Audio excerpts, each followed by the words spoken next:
Hello, I'm in a 2011 Ford Escape, and today I'm going to show you how to jump start your vehicle. So first you open the hood, and then towards the driver's side you should find your battery here with your positive terminal and negative. And usually the red is associated with positive.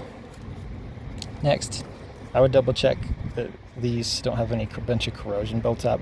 If you do, you might want to clean that off with a good rag or brush.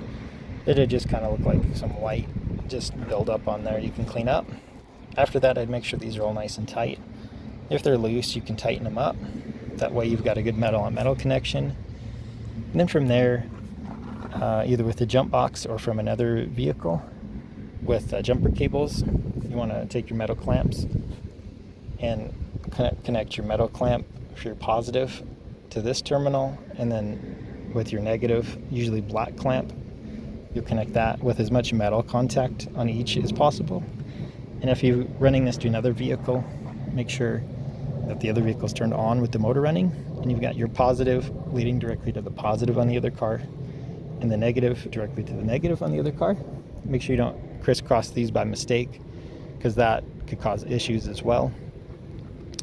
But once you've been doing this for several minutes, and you should get enough juice to be able to start.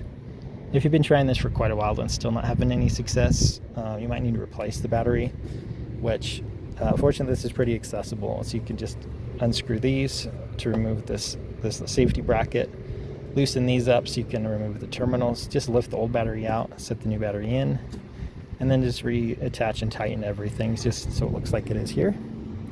And at that point you should be good to go. But I hope this was helpful. Hope you have a wonderful day.